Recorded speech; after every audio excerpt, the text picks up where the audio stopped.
आहे की घरात कोणताही कार्यक्रम असो, सुखाचा असो दुःखाचा असो, पण संतांच्या नामाचा गजर, पांडुरंगाच्या नामाचा गजर आपल्या अंगणामध्ये आपल्या घरामध्ये झाला की गेलेल्या व्यक्तीला योग्य स्थान मिळतं. तिच्या प्रित्यर्थ भागवत कथेचं पद्मपुराणातलं 5 अध्यायाचं महत्व आहे. त्यामध्ये असं सांगितलं की एखादा व्यक्ती जर आपल्या घरातून गेला आणि त्याच्या प्रित्यर्थ संकल्प मात्र जरी आपण वर्षभर हरिभजन केलं, भागवत वाचलं, कीर्तनं ऐकली, ज्ञानेश्वरी पारायण केलं, तरी सुद्धा त्या व्यक्तीला गती मिळते, याती नास्तत्र संशया.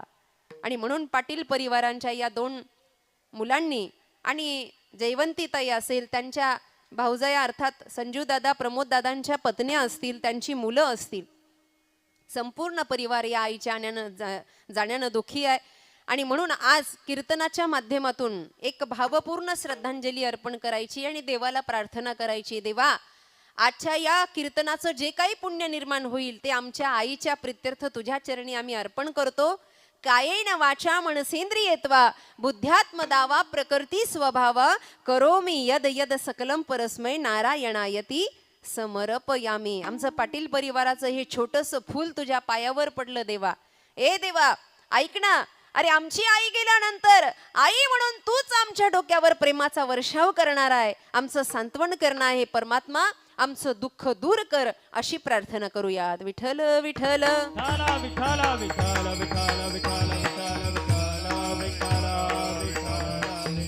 विठ्ठल.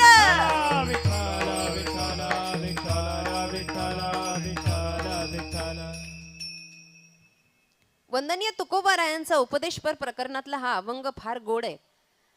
खरं तर संतांच्या वचनातून, संतांच्या मुखारविंदातून निघालेला एक एक शब्द अमृत आहे. तुकोबाराय काही साधारण व्यक्तिमत्व नाही, माऊली ज्ञानोबाराय काही साधारण व्यक्तिमत्व नाही. खऱ्याला खरं दाखवून देणारे आहेत, खोट्याचा बाजार त्यांना आवडत नाही. खोट्यामधून खरं शोधावं म्हणून संतांची निर्मिती आहे. जगाला खरं कळावं, कारण जग हे मायातीत आभासाच्या भासीत जग मनाला दुःखी करत राहतं. आपण जन्माला आलो, मोठे झालो, संसारात पडलो, आपण सर्वांची अवस्था अशीच आहे.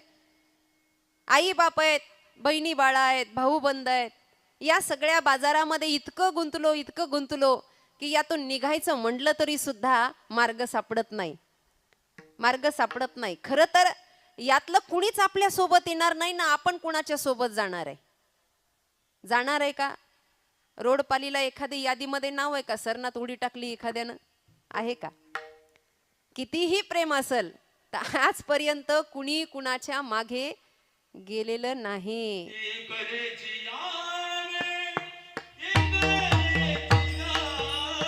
वा वा.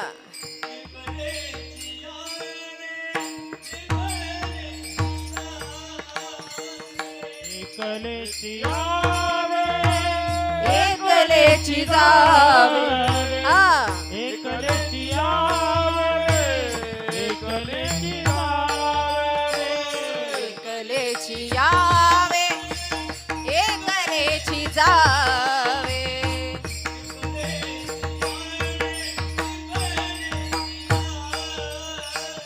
एकलेची यावे, एकलेची जावे, एकलेची यावे, एकलेची जावे. वा कृष्ण महाराज, वा वा.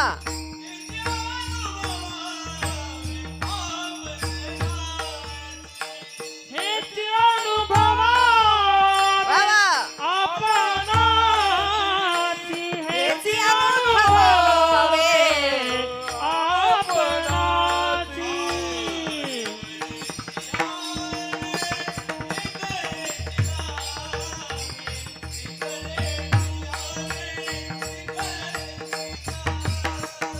बाबा. एकलेची जावे, एकलेची यावे, एकलेची जावे, एकलेची यावे, एकलेची जावे, एकलेची यावे, एकलेची जावे, एकलेची यावे,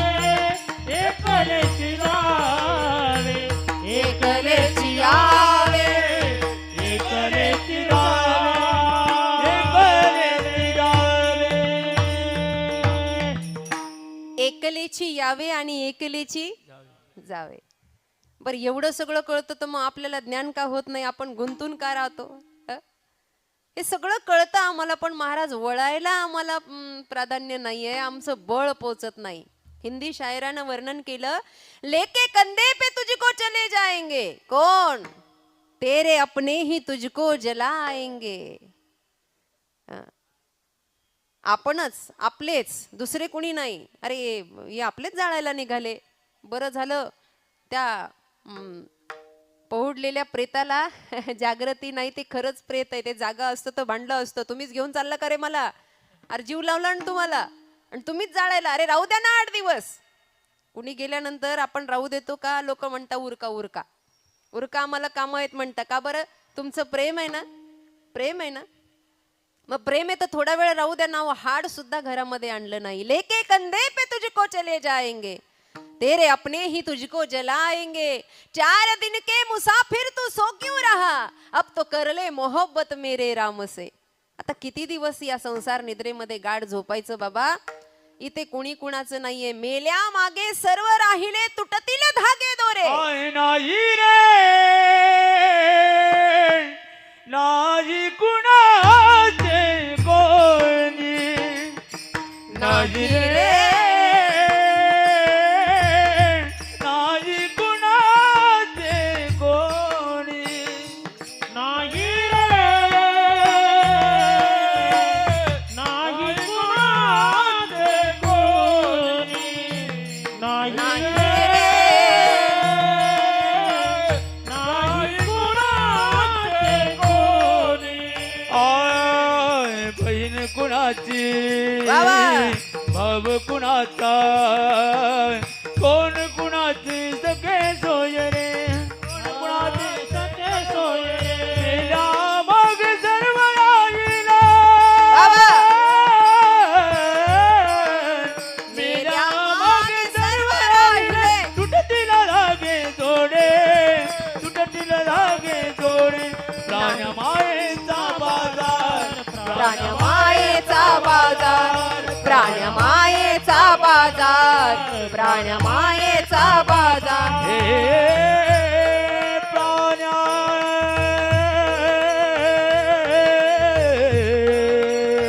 हे प्राण्या हे प्राण्या हे प्राण्या हे प्राण्या. प्राणमायेचा बाजार, प्राणमायेचा बाजार, प्राणमायेचा बाजार, प्राणमायेचा बाजार. नाही रे नाही कुणाचे कोणी, नाही रे नाही कुणाचे कोणी. एका जनार्दनी मणिधरा, हरी भजनाची गोडी, तरीच जन्मा येऊनी करा सार्थक मानवपुरी.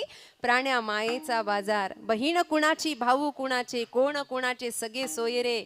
मेल्या मागे सर्व राहिले, तुटतील धागे दोरे. माऊली ज्ञानोबरायांनी छान वर्णन केलंय. साती आली या ओळंगा सारंग धरू, नाही तरी संसारू जाईल लया. कौनाचे माईबाप, कौनाचे गणगोत, मृग जळवत जाईल लया. इथे कुणीही कुणाचं नाही. हा फक्त एक गुंता करून आपण ठेवलाय आणि आपल्याच गुंत्यामध्ये आपणच फसलोय की आता त्या गुंत्यातून बाहेर निघणं अशक्य झालंय. आणि म्हणून थोडंसं दुःख झालं की डोळ्यातून पाणी वाहतं. कसं होईल माझ्या मुलीचं, कसं होईल माझ्या लेकीचं, मी माहेर सोडून आले, कसं होईल माझ्या आई बापाचं. हा मोह मायाचा जाळा आहे ना. लेकीसाठी आई गेली ना आईसाठी लेक जाणार आहे. मान्य आहे, पाटील परिवारातली आई गेली आहे. शेवटी आई बाप हे देवाचं स्वरूप आहे. कर्तव्य भूमिका म्हणून त्यांच्यासाठी आपल्या हृदयातलं प्रेम दाटणार. परंतु तरी सुद्धा त्यातून उपरती व्हावी. आई गेली आहे ना, आता रडत बसायचं नाही. माझ्या आईचे काय स्वप्न होते ते जगायचे.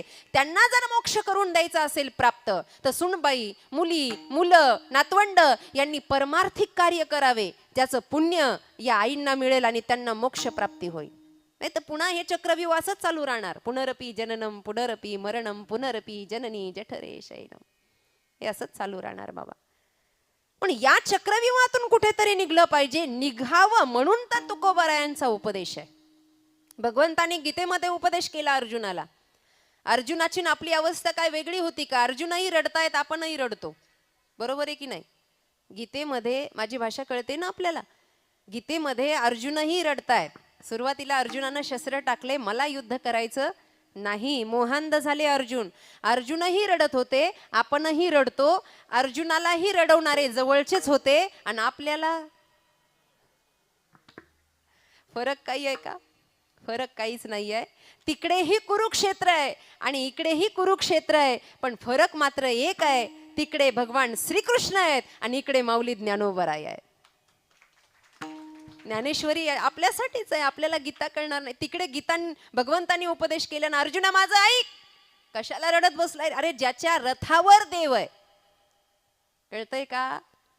आपल्यासारखं एका पंधरवाडीला गेले तर गेले, ते देवाचं तोंड पाहिलं नाही तर बसले घरीच. आलं मनाला तर गेलं शेणाला, नाही तर झाकलं टोपलं बसलं उन्हाला. आपल्या मनाला आलं तर वारी आहे भाऊ, पण त्याच्याकडे अर्जुनाकडे वारी करायची गरज नाही. ज्ञानदेव म्हणे व्यासांची आखुणा द्वारकेचा राणा, अशी काडी टोचली तर देव आहे जवळ. अरे काय झालं अर्जुना, काय झालं द्रौपदी, काय झालं धर्मराजा? सारखं पाठीमागे आहे. निर्वाणी गोविंदू असे मागे पुढे, मागे पुढे, काहीच साकडे पडून येते. सारखा देव जवळ आहे. योगींद्र शुकाचार्य राजा परीक्षिताला भागवत सांगत असताना उदाहरण देतात. अरे राजा, मोहांध माणसं थोड्या थोड्या गोष्टीला रडायला लागतात. अरे पण ज्याच्या रथावर देव बसला त्यानं रडावं का रे? देव बसलाय ना रथावर, रथ हाकायला देव बसलेला आहे, तरी अर्जुनाचा मोह गेला नाही. मग तुम हम कोण झाडके पत्ते, आपलं मोह जाईल कसा जाईल बाबा? अर्जुन रडतायत, मला युद्ध नाही करायचं. देवाने विचारलं का, काय कारण आहे युद्ध नाही करायचं? अर्जुनानं सांगितलं, कुणासोबत युद्ध करू? ज्यांना मारायचं ती माझीच भावंड आहेत. अर्जुना, पण ते तुला भाऊ मानत नाहीत ना. तुम्ही पांडव आहात, ते कौरव आहात. काय म्हणला होता दुर्योधन, लक्षात घे, काय म्हणला होता? सुईच्या टोकावर बसेल एवढी जागा सुद्धा बिना युद्धाची देणार नाही. किती फ्लॅट, किती गुंठे, किती एकर बसतं सुईच्या टोकावर? सुईच्या टोकाला सांगता सुद्धा येत, एवढीही जागा बिना युद्धाची देणार नाही म्हणला होता ना. मग तो तुला मानतो का? तुला मारावं लागेल. अर्जुन म्हणले, देवा मारामारी करायची तर मग त्यांच्यात आणि आमच्यात फरक काय? ते म्हणले, अरे आता नाही केलं तर याच्यासाठी पुन्हा मलाच अवतार घ्यावा लागेल. धर्म रक्षावया अवतार घेशी, पुन्हा मलाच हे सगळं करावं लागेल. आता हे तुझ्या हातानं आहे बाबा. आणि अजून काय रे, कौरव कौरव काय प्रेमाने वागले का? जे अधर्माने वागतात ना त्यांना संपवण्यात दुःख नाही. अर्जुन म्हणला ते खरं आहे, पण जरा डोकं वर करून बघा त्यांच्या बाजूनं कोण कोण उभे आहेत, सगळे माझेच आहेत. अर्जुना काय म्हणलास? देवा अरे माझेच आहेत. अरे माझं म्हणणंच दुःख आहे बाबा. माझं म्हणलं की दुःख आहे आणि दुसऱ्याचं म्हणलं की सुख आहे. एखाद्याच्या घरातलं माणूस मरावं आणि आपण भेटायला जावं, तासभर आपण त्याला प्रवचन देतो, लेक्चर देतो, रडू नका, आपल्या काय हातात आहे, आलेला माणूस जाणारच आहे. आता त्याचं सरलं, त्यानं देवानं नेलं, आता आपल्यालाही त्याच रस्त्यानं झालं. 1 तासभर आपण तिथं प्रवचन करत बसावं आणि तेवढ्यात आपल्याला फोन यावा, तुमच्या घरचं दचकलं, ते तिथून बोंबलं तिथं इथं. मग तासभर काय केलं? दुसऱ्याला सांगणं सोपं आहे. अर्जुन म्हणले, तुला काय देवा, तू आला सगळं सोडून. अरे पण तुझ्यासाठी आलोय ना. देव म्हणला, अहो माझ्यासाठी आलोय, पण बघा ना वरती डोकं काढून, हे सगळे माझेच आहेत. कोण? कृपाचार्य, धर्माचार्य, भीष्माचार्य, हे सगळे आचार्य आहेत. द्रोणाचार्य, हे सगळे आचार्य माझे आहेत. यांनी मला विद्या शिकवलेली आहे आणि यांना मारायचं? अर्जुना मोह सोड. मोह नाही सोडला तर तुला मात्र रडावं लागेल. दैवी हेशा गुणमयी मम माया दुरत्तया मामेव ये प्रपद्यन्ते माया मेतांतरंती ते. तुला या मायेनं रडायला लावलंय. या मायेतून बाहेर यायचं असेल तर माझी शरणांगती घे, कारण हे सगळं तात्विक आहे, हे सगळं नश्वर आहे. ब्रह्म सत्य जगत मिथ्या जीवो ब्रह्मैव नापरा. म्हणून असत्यामधलं सत्य शोधण्यासाठी संत आपल्याला उपदेश करतात. भगवंतांनी अर्जुनाला उपदेश केला, योगींद्र शुकाचार्यांनी राजाला उपदेश केला, व्यासांनी शुकाचार्याला उपदेश केला. ही उपदेश करण्याची प्रथा याच्यासाठी आहे. आजचं कीर्तन आहे आणि उपदेशपर अभंग आहे. ही प्रथा याच्यासाठी आहे की मोहामध्ये फसलेल्या माणसाला बाहेर काढणं. म्हणून अभंगाच्या प्रथम चरण. आता तरी पुढे हाची उपदेश, आता तरी पुढे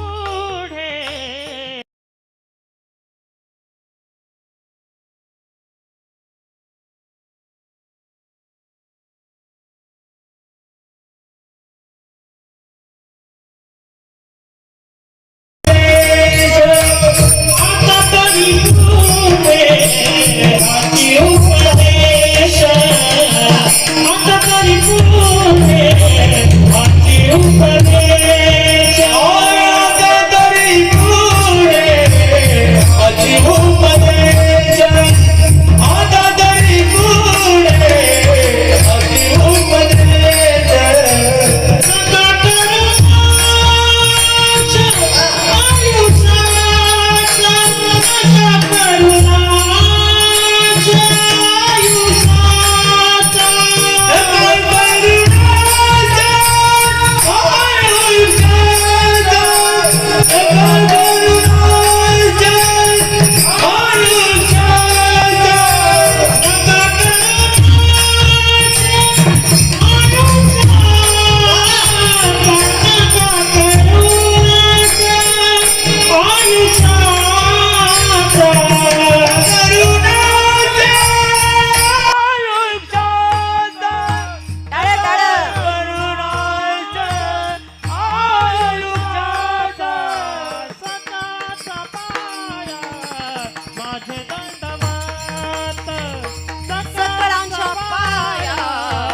उपदेश.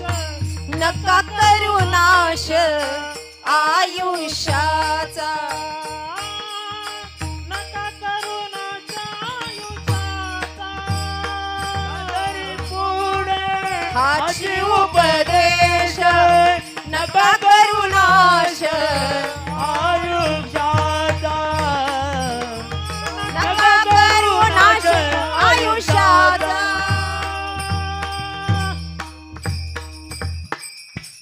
सावध करण्यासाठी तुकोबा आहे आपल्याला. सावध, सावध झालो हरीचे आलो. सावध व्हा, जागे व्हा, उठा आता. या सगळ्या अभंगाचे अर्थ हेच आहेत की संत जाग करतात. इथे आता या अवस्थेत जर जाग झालं नाही, मनुष्य देहामध्ये जर जाग झालं नाही, मनुष्य देहात जर विचार केला नाही, तर बाकीच्या देहांमध्ये विचार करण्याची प्रक्रियाच नाही आहे. काही प्रक्रिया नाही. या 3.5 हाताचा जो पुतळा दिला, यात फार मस्त सेटिंग केली आहे देवानं. आणि हे आताच आहे, पुन्हा नाही. कळतंय का? का पशु पक्षी कधी विचार करत बसले माझं कसं होईल, माझं कसं होईल? गाढवान कधी विचार केला का माझं कसं होईल? ते दिवस रात्र उकिरड्यावर लोळत बसतं. आपलं कुत्री भुंकत राहतात, गाढवं लोळत राहतं. विचार करण्याची प्रक्रिया या 84 लक्ष योनीनंतर मनुष्यामध्ये आहे.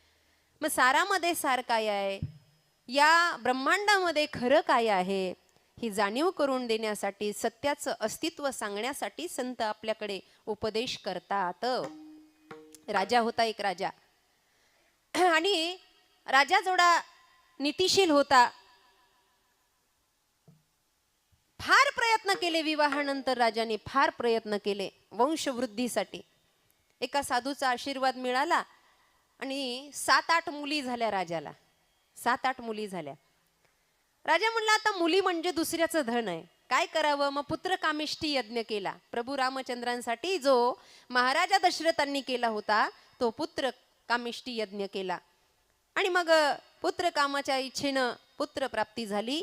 त्या 8 मुलींच्या नंतर 9वा असणारा हा मुलगा जन्माला आला. आता बघा, मुली या कधी लहानाच्या मोठ्या होतात. हळूहळू हळू मुली उपवर झाल्या, विवाहाची तयारी झाली आणि एक एक करता पूर्वीचा काळ राजानं त्या मुलींचं कन्यादान करून टाकलं. मुलगा 12 वर्षाचा झाला. कुलगुरू तपश्चर्येसाठी बसलेले होते म्हणून लहानपणी जन्मल्यावर त्याची जन्मपत्रिका काढता आली नाही. आणि अगदी 12 वर्षाचा काळ जवळ आला आणि कुलगुरूंचं आगमन झालं. आणि कुलगुरूंनी डोळ्यात पाणी आणून सांगितलं, राजा अरे जरा दुःखाची बातमी घेऊन आलोय. काय झालं महाराज? काही नाही.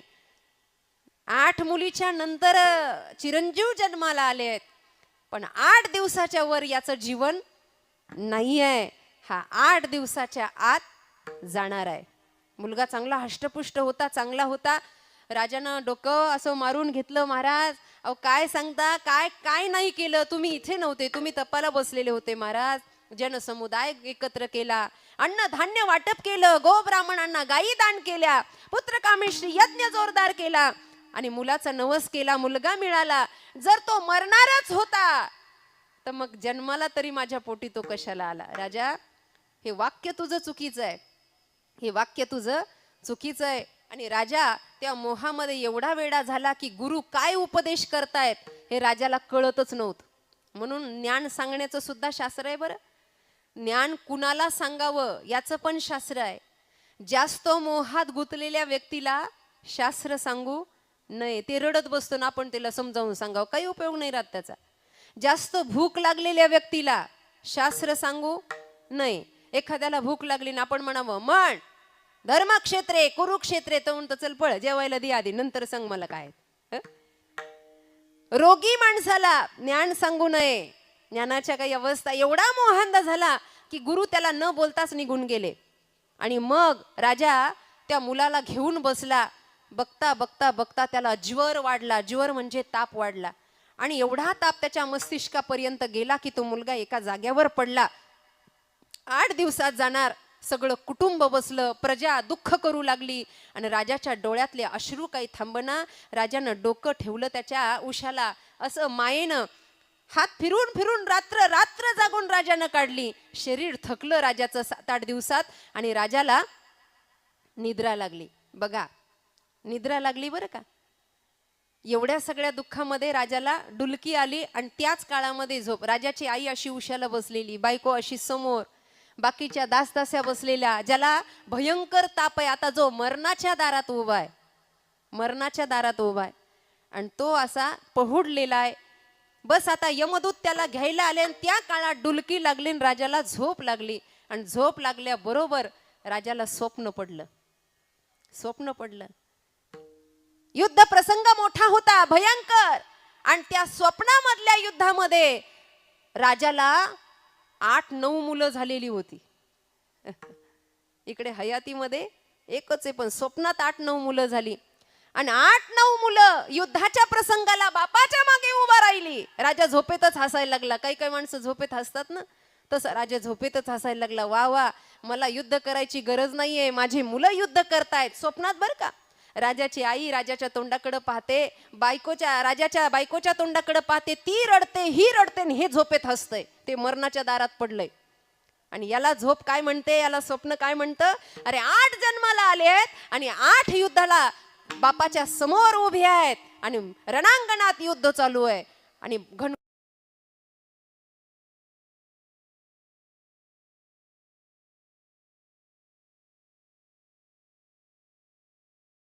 आता राणीनं आरतीचं ताट घेतलं आणि राणी त्याला ओवाळते आणि राजा ओवाळणी टाकणार.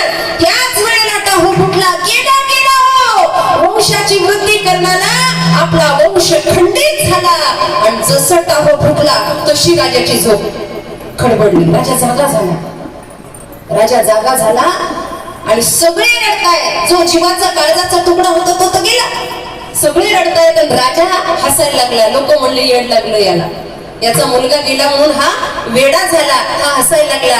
त्यावेळेला कुलगुरू त्या ठिकाणी उपस्थित झाले. राजा हसायला काय झालं ते म्हणले, महाराज आता मला प्रश्न पडला, ते खरं का हे खरं? लक्षात आलं? ते खरं 8 विजयी होऊन आले, माझी बायको ओवाळते, मग ते खरं का हे खरं? गुरु महाराजांनी डोक्यावर हात ठेवला दाबीला राजा जागा हो, तेही खोट आणि हेही खोट. विठ्ठल विठ्ठल.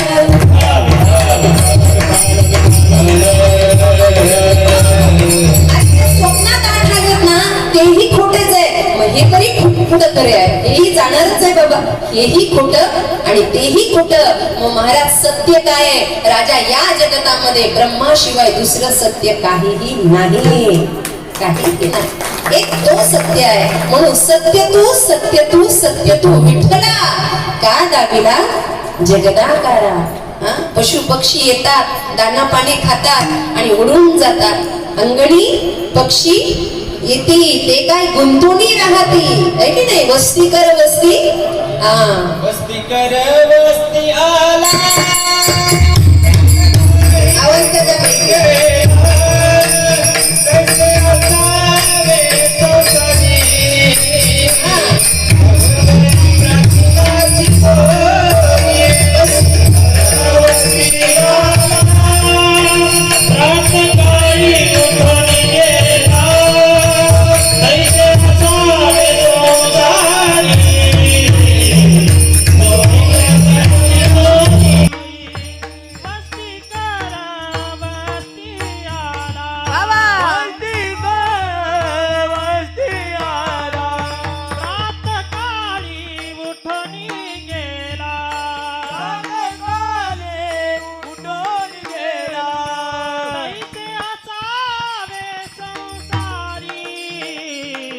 जोवरी प्राचीनाची दोरी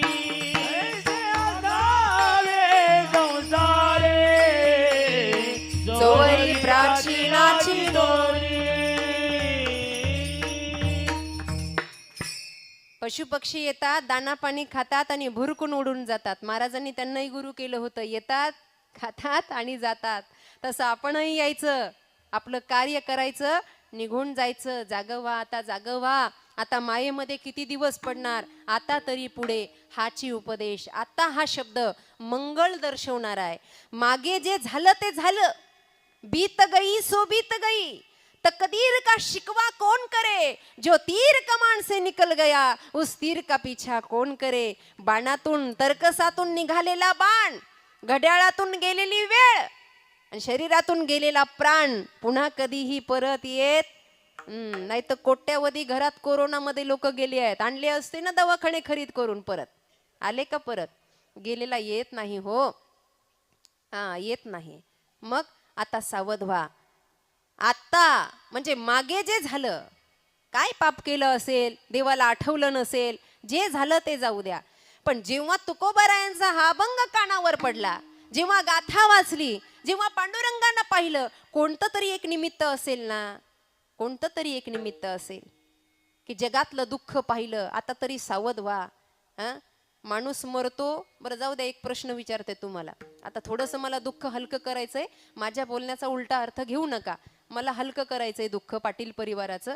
ऐका, ही जुनी पुरातन माणसं मेली, हे बरं झालं का वाईट झालं?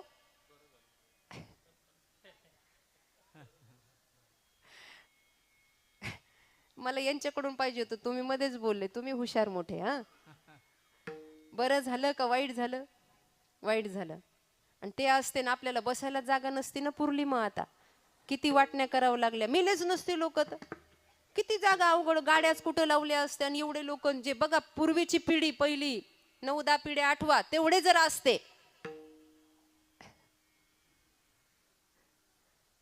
म्हणजे मेले ते बरं झालं ना. काय आगाऊ बाय आहे तुम्ही, मेले ते बरं झालं म्हणता. असं आहे. कुठेतरी अंत आहे म्हणून जन्माचा उत्सव आहे. नाहीतर बाळ जन्माला आल्यावर लोकांनी उत्सव केला नसता. मरणाचा विधी आहे म्हणून जन्माण्याचा आनंद आहे. पण मरणारा जेव्हा जातो तेव्हा त्याला पाहून तरी, आता तरी एवढं कमवलं संसारामध्ये, पण कुणी ऐकत नाही. मग आता तरी इस्टेट प्रॉपर्टी भरपूर कमवली, पण एवढी रोगराई झाली की आपलेच रोग, आपलाच पैसा आपल्याला खाऊ देत नाही. ज्यांच्या शुगरच्या फॅक्टरी आहे ते बिना साखराचं चहा पिता.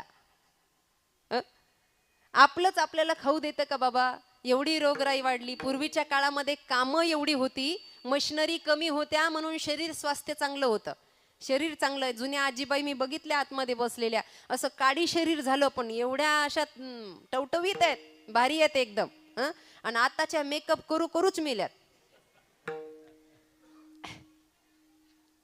त्या ब्युटी पार्लर ज्यांनी तयार केलं ना, तिला तर म्हणते मी अवॉर्ड द्यावं. त्यानं माणूसच बदलून टाकला, अख्खा बाईच बदलून टाकली. एवढं केलं की जे दिसायसारखं नाही ते बी चांगलं दिसतंय, आणि ओळखूच येत नाही हे काय लावलंय तोंडाला म्हणून. मेकअप काढल्यावर त्याच माणसाची भीती वाटते पुन्हा. यालाच पाहिलं का मग. आता 8-10 दिवसापूर्वी आम्ही लग्नात गेलो. नेहमीच आमच्या परिचयाचं आम्हाला निमंत्रण आलं, आणि निमंत्रण आलं आणि लग्नात ते म्हणे गेटवर आल्यावर दीदी फोन करा बरं का, आमच्यातलं कुणीतरी घ्यायला येईल. आता कुणी फोन उचली ना, म्हणून मी त्या वहिनींना फोन लावला. आता वहिनीचा फोन वाजतोय, आवाजही त्या रिंगटोनचा प्रतिध्वनी आम्हाला येतोय. मी विठ्ठलला म्हणलं अरे त्या इथेच जवळपास कुठंतरी दिसता. आणि ह्यानं निरखून पाहिल्यावर तो म्हणतो बघा दीदी हे काय वहिनी तुमच्या समोर उभा आहे, म्हणजे एवढा मेकअप केला का रोजची बाई मला ओळखू यायला. मग मी म्हणलं एवढं थापतात होय तोंडावर, चांगलं दिसत होतात तुम्ही, उगं काय लावायची गरज होती का तुम्हाला, सांगा बरं मला. आता तरी चेहरा नटवला, पण मनामध्ये आमच्या दुःख आहे, आमच्या यातना आहे. एवढा संसार आहे, एवढं सगळं कमवलंय, जेवढ्या मशिनरी झाल्या तेवढे रोग वाढले, जेवढं काम जास्त तेवढा चेहऱ्यावर ग्लो. मिक्सर आलं, वरवंटा पाटा होता, शरीर पूर्ण हलायचं, कपडे धुवायला शरीराची मेहनत व्हायची. आता बटन दाबलं गुर्र झालं, इकडे येईल गुर्र. गोळ्या खाऊन खाऊन सगळं शरीराचा नाश करून टाकला. काही झालं तरी हे सगळं नश्वर आहे, शाश्वत काही नाही. मग आता तरी महाराज म्हणतात आता इथून पुढचा काळ, राहिलेलं आयुष्य ईश्वर स्मरणामध्ये, भगवंत नामचिंतनामध्ये आमचं कसं जाईल. आता तरी पुढे हाची उपदेश, नका करू नाश आयुष्याचा. आयुष्य एवढं सोन्यासारखं आहे, एवढं सोन्यासारखं आहे. देवे दिला देह भजना गोमटा. भाग्योदयेन भाग्यानं नरदेह मिळाला. खूप पुण्याचा साठा थोडा थोडा जन्माला आला, साठवला, आणि म्हणून आपण जन्माला आलो. एवढं छान हा देह आहे.